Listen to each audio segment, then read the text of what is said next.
Hello friends, स्वागत है आपका जीएस स्टडी यूट्यूब चैनल पे।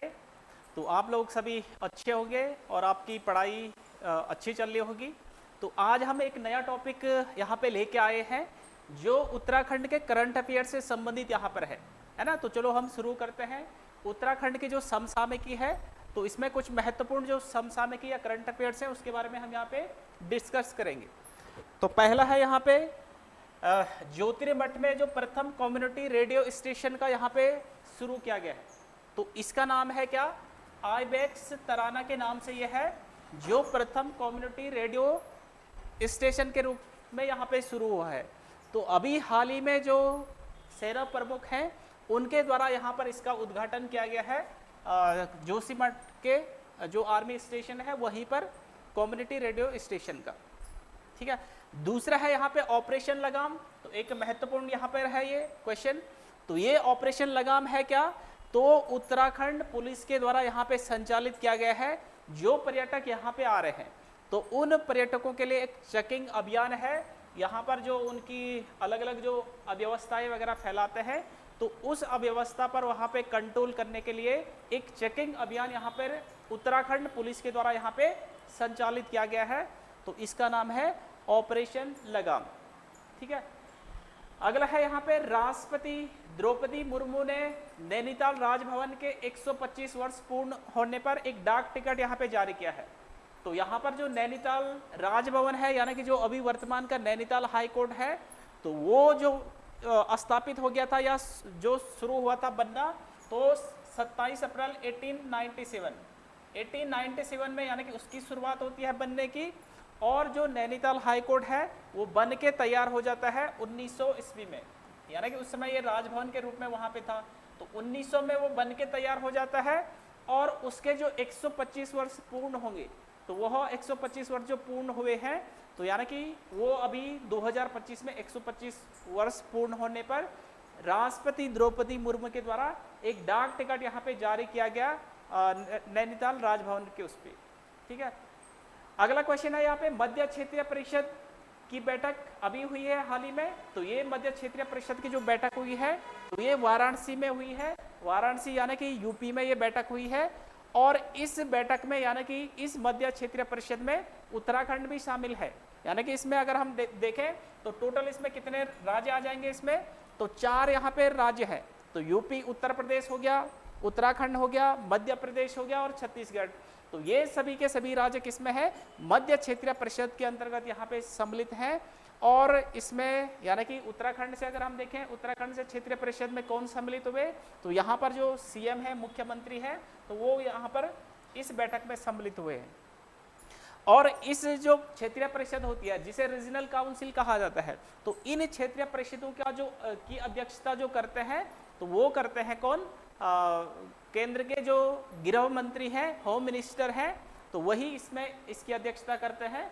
तो यानी कि जो गृह मंत्री है उनके द्वारा ये यहाँ पे इसकी अध्यक्षता की गई। ठीक है। तो अभी वर्तमान में अगर हम देखें तो 5 ये क्षेत्रीय परिषद हैं और एक इसके अलावा पूर्वोत्तर जो क्षेत्रीय परिषद है।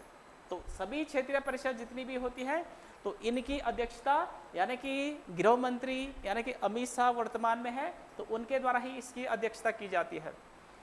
अगला है यहाँ पे बीज बम अभियान। तो बीज बम अभियान क्या है यहाँ पे? तो यानी कि बीज को मिट्टी के अंदर, यानी कि इस प्रकार से वो मिट्टी के अंदर भर के बीजों को अलग अलग क्षेत्रों में फेंक के, यानी कि बीज बम अभियान के रूप में ये शामिल है। तो इसकी अभी 9 से 15 जुलाई 2025 के अंतर्गत बीज बम अभियान अभी इस समय चलाया गया था।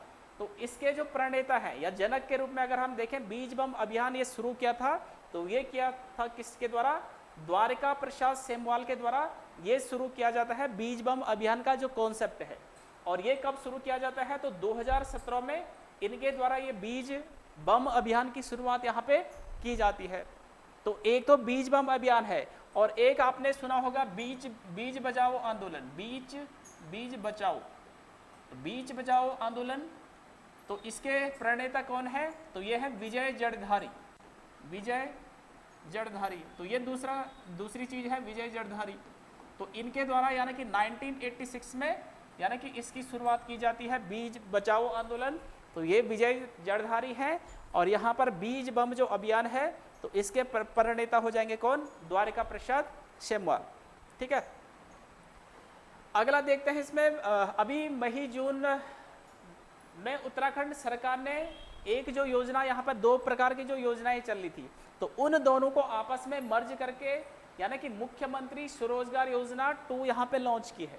तो यानी कि पहले कौन कौन सी योजना थी? तो एक है मुख्यमंत्री स्वरोजगार योजना या जिसे सीएम स्वरोजगार योजना, और दूसरा है सीएम स्वरोजगार योजना अति सूक्ष्म योजना, यानी कि ये अति सूक्ष्म वाली है, और एक सीएम स्वरोजगार योजना। तो इन दोनों को मर्ज करके एक नई योजना के रूप में यहाँ पे शुरू किया गया और उसका नाम है क्या? मुख्यमंत्री स्वरोजगार योजना 2। और ये योजना कब तक प्रभावी रहेगी? तो 2030 तक ये योजना यहाँ पे प्रभावी रहेगी। तो अगर पूछा जाएगा किन किन को मर्ज करके या कौन सी योजना शुरू की, तो यानी कि ये दो प्रकार की जो पहले योजनाएं संचालित हो रही थी तो इन दोनों को मर्ज करके सीएम स्वरोजगार योजना 2.0 यहाँ पर लॉन्च की गई नई योजना। अगला है यहाँ पे उत्तराखंड में भूतापीय नीति को मंजूरी मिली। तो ये भूतापीय नीति या जियोथर्मल जो पॉलिसी है तो इसको अभी हाल ही में राज्य की कैबिनेट ने यहाँ पे मंजूरी दी है। तो अभी हाल ही में 9 जुलाई 2025 को जो कैबिनेट की बैठक हुई थी तो इस बैठक में जियोथर्मल पॉलिसी को यहाँ पे मंजूरी प्रदान की गई थी। तो ये जियोथर्मल एनर्जी क्या होगी? तो राज्य के अंतर्गत अलग अलग जो भूतापीय क्षेत्र हैं तो उनको यानी कि एनर्जी में कन्वर्ट करने के लिए यहाँ पर ये पॉलिसी है। और अभी इससे पहले एक आइसलैंड की जो कंपनी थी, आइसलैंड की कंपनी, तो इसके साथ उत्तराखंड सरकार के द्वारा यानी कि भूतापीय जो क्षेत्र है तो उनको विकसित करने के लिए आइसलैंड की कंपनी के साथ उत्तराखंड सरकार का समझौता भी कुछ समय पहले यहाँ पे हुआ था। ठीक है, तो ये ध्यान रखना कि भूतापीय नीति को मंजूरी। अगला एक महत्वपूर्ण क्वेश्चन है यहाँ पे ऑपरेशन कालनेमी। तो ऑपरेशन कालनेमी अभी शुरू किया गया और इसके तहत क्या प्रावधान किया गया? तो इसके तहत यानी कि जो ढोंगी भेषधारी यानी कि अलग अलग भेष में वो ढोंग के आधार पे वो अपना जो अलग अलग लोगों से कुछ मांग रहे हैं इस प्रकार से, तो ये यहाँ पर ये इनके खिलाफ ये अभियान चलाया जा रहा है। तो ढोंगी भेषधारियों के खिलाफ ये अभियान, तो इसके तहत बहुत सारे लोगों को पकड़ा गया। तो एक महत्वपूर्ण अभियान जो अभी हाल ही में काफ़ी चर्चा में ये रहा है ऑपरेशन कालनेमी। ठीक है, तो मुख्यमंत्री के द्वारा इसकी शुरुआत यहाँ पे की जाती है। अगला है इसमें उत्तराखंड को 2026 तक यहाँ पे खसरा और रूबेला मुक्त राज्य बनाने के लिए एक टीकाकरण अभियान चलाया जा रहा है। तो एक तो खसरा हो गया, दूसरा रूबेला। तो ये दोनों के दोनों किस प्रकार की डिसीज है? तो यानी कि ये वायरस जनित ये डिसीज है ना, वायरस के द्वारा फैलने वाली ये बीमारियां हैं खसरा और रूबेला। तो इन दोनों के लिए टीकाकरण अभियान यहाँ पे चलाया जा रहा है। तो ये टीकाकरण अभियान चलाया जा रहा है। ठीक है, ये 2026 तक है ना, 2026 तक इनको मुक्त करना है खसरा और रूबेला से। अगला है यहाँ पे देश की सबसे लंबी रेलवे सुरंग। तो अभी हाल ही में देश की सबसे लंबी रेलवे सुरंग बनने का जो श्रेय प्राप्त हुआ है तो उत्तराखंड में जो ऋषिकेश से कर्णप्रयाग जो रेलवे लाइन बिछ रही है तो उसके अंदर ही देवप्रयाग से लेकर मलेथा के मध्य ये यहाँ पे सबसे बड़ी रेलवे सुरंग के रूप में यहाँ पे बन चुकी है। या देवप्रयाग से लेकर जो ज्ञानशू क्षेत्र है तो वहाँ तक ये है। तो लगभग ये कितनी किलोमीटर है? तो ये है 14.58 किलोमीटर। ठीक है, तो ये अब सबसे लंबी रेलवे सुरंग हो जाएगी। ठीक है, अगला इसमें हम देखते हैं यहाँ पे अभी मुख्यमंत्री ने प्रधानमंत्री नरेंद्र मोदी जी से भेंट की है अभी। तो इससे संबंधित कुछ यहाँ पर चीजें हैं।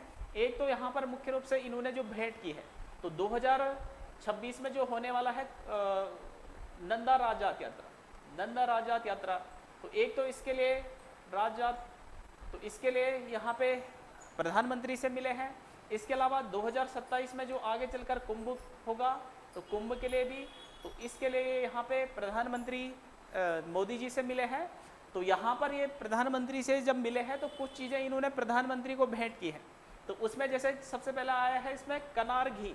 तो कनार घी की अगर हम बात करें, कनार घी, तो कनार घी पूछा जाएगा, कनार घी, तो ये धारचूला यानी कि पिथौरागढ़ क्षेत्र की कनार घाटी का एक, यहाँ गाय की घी का ये गाय का घी है, ये कनार घी के नाम से जिसे जाना जाता है। तो कनार घी घाटी में उत्पादित होने वाला गाय का एक घी है, तो एक महत्वपूर्ण या अच्छा स्वास्थ्य के लिए ये घी है, काले प्रकार का ये घी, तो ये यहाँ पे प्रधानमंत्री को ये दिया है। इसके अलावा एक है गंधरेण मसाला, तो ये गंधरेण मसाला क्या है, एक उच्च हिमालयी क्षेत्रों में होने वाला एक मसाला है, और ये मुख्य रूप से इसका जो प्रयोग किया जा रहा है तो औषधि के रूप में इसका प्रयोग यहाँ पे किया जा रहा है। इसके अलावा हम देखें तो यहाँ पर है जम्बू मसाला, तो जम्बू मसाला ये भी यानी कि स्वास्थ्य के लिए लाभदायक है, और यहाँ पर विशेषकर अगर हम देखें तो मधुमेह या जो डायबिटीज वाले पेशेंट हैं तो उनके लिए, उनके स्वास्थ्य वर्धक ये यहाँ पर जम्बू मसाला यहाँ पर है ही, ठीक है। तो ये कुछ चीज़ें हैं, इनको आप देखना।